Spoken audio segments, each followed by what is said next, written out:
Com a gente está Gustavo Cunha Mello, ele é especialista em gerenciamento de riscos. Muito bom dia, Gustavo, como vai? Bom dia, Bianca, bom dia, Alfredo também.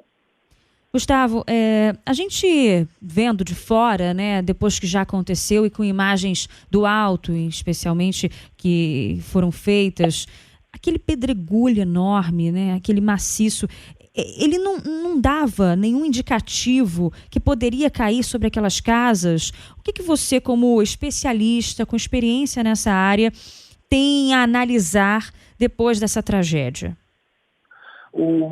Parece que o maciço que rachou, ele era coberto por vegetação, então era muito difícil ser percebido sem uma análise em loco de engenharia com mais cuidado.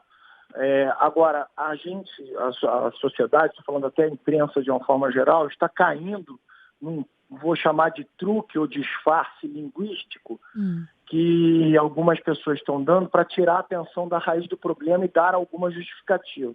Então a gente vê a prefeitura dizendo que não havia recomendação do risco iminente. Embora algumas casas já tivessem sido interditadas, porque essa é a declaração de muitos dos moradores ali. Exatamente. Então não bate muito com a ação da Defesa Civil de ir lá pedir para as pessoas saírem e também o que não justifica. E outra coisa, teve uma pessoa também que chegou a falar que os mapas de riscos construídos eram deficientes. Eu queria dizer o seguinte, desde o Morro do Bumba e da tragédia da região serrana, diversas universidades, colegas meus que dão aula como eu, tanto na UFRJ, na COP, na PUC do Rio de Janeiro, na FGV, em todos esses locais, fizeram mapeamentos de riscos para diversos municípios e para o estado do Rio de Janeiro. Isso foi entregue, e mesmo que o mapa fosse compreendido como ineficiente ou incompleto, é importante frisar o seguinte, não tem discussão, qualquer morro não é área habitável, né? Qualquer morro, a não ser que você faça uma fundação que vá até a rocha, o que é caríssimo, que depende de uma obra de engenharia muito complexa. Então, não é local, proximidade de rios, áreas alagáveis, baixadas e morros, todos eles são áreas de risco. Então, se em 2010 tivesse a Prefeitura de Niterói olhado para todos os seus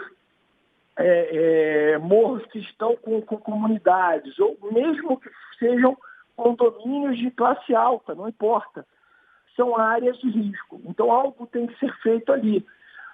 A remoção é o ideal. O ideal é a remoção, mas a remoção é impossível por causa do déficit habitacional e de não ter para onde levar essas pessoas.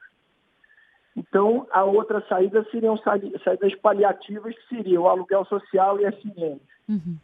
É preciso, é uma política pública habitacional de qualquer forma, né, muito clara, muito forte, para evitar essas mortes, porque, pelo que você está falando, não tem jeito, é uma tragédia anunciada. Pode acontecer no ano que vem, pode acontecer no mês que vem, caso venha chover mais, como choveu durante esses dias anteriores, mas pode acontecer. Perfeito, Bianca, exatamente isso. Pode acontecer a qualquer momento. As pessoas que moram em área de risco, elas têm que ter consciência de que ali não é um local habitável, que pode chover mês que vem, pode chover daqui a 10 anos, mas no momento que a aleatoriedade da meteorologia colocar sobre aquela região uma chuva muito forte e longa por uma semana, vai haver uma movimentação do terreno e as casas vão ser impactadas, haverá desmoronamento, morte, etc. Então, todo mundo sabe disso, a população sabe, os governantes sabem, algo tem que ser feito. A solução paliativa também de aluguel social e sirene, vamos lá, a sirene por si só e sozinha não funciona, não adianta, e várias dessas comunidades que têm sirene estão sendo descontinuados, não está adequado o negócio. Mas não basta disparar uma sirene, né? Número 1. Número 2, essa comunidade de Boa Esperança sequer tinha sirene, deveria ter, como todas as áreas de risco da cidade.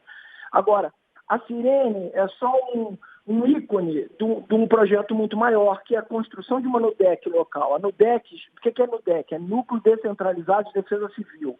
Está previsto em lei desde 1975, a lei que criou o Corpo de Bombeiros Estadual e que criou a Defesa Civil Estadual.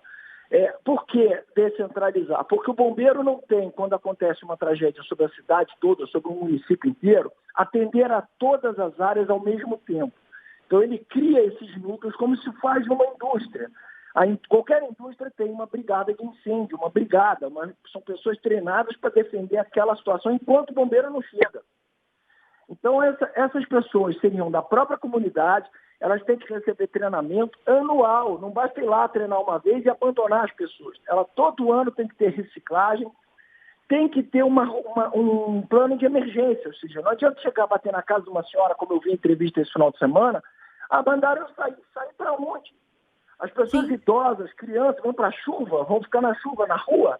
Não, tem que ter um local, um abrigo, pode ser uma igreja, pode ser uma escola, pode ser um ginásio, que esteja preparado para receber essas pessoas em caso de emergência. E aí a equipe da brigada local leva as pessoas por uma rota traçada, treinada, para esse local enquanto a chuva não passa, enquanto não tem uma vistoria que possa dizer que as pessoas podem voltar. Eu estou com o Fred aqui também do meu lado, ele quer te passar uma pergunta. Oi, Gustavo, bom dia. Eu queria te perguntar de novo sobre o assunto do laudo, né? Se não tinha nenhum alerta de alto risco iminente para aquela região, como alega a prefeitura, então houve algum tipo de falha nesse laudo ou no monitoramento que é feito ali, que foi feito ali, que foi usado pela prefeitura. Você falou que depois da tragédia do Bumba, diversos órgãos fizeram mapeamento e verificaram risco em várias regiões, inclusive ali. Qual é o laudo que a prefeitura usa? A prefeitura ignorou esses outros laudos? O que justificaria essa falha que não apontou esse risco para uma tragédia que aconteceu, né? E o prefeito continua dizendo, né, que não havia nada que pudesse prever ali o deslizamento. Bom, o primeiro ponto é o seguinte, eu não posso emitir juízo de valor sobre um laudo que eu não analisei. Agora, essa é exatamente essa armadilha que eu não queria cair, ou seja, com laudo ou sem laudo, caberia a todo e qualquer prefeito, este e o anterior, desde o Morro do Bumba, perceber que todas as áreas de encosta são áreas de risco, todas, com maior risco ou menor risco, não importa. O mapa, em gerenciamento de risco, quando eu faço uma análise de risco, um mapa de riscos, ou uma matriz de risco, como a gente chama, só serviria para criar uma hierarquia. Vou começar pelo local A, porque ele tem mais risco, depois para o B, para o C, até o C. Mas não importa, 8 anos seria suficiente para ele tratar todos os locais. Sim. E não dizer, não tinha aviso que ali... Não, peraí, tem 8 anos para fazer, por que todos não estão prontos?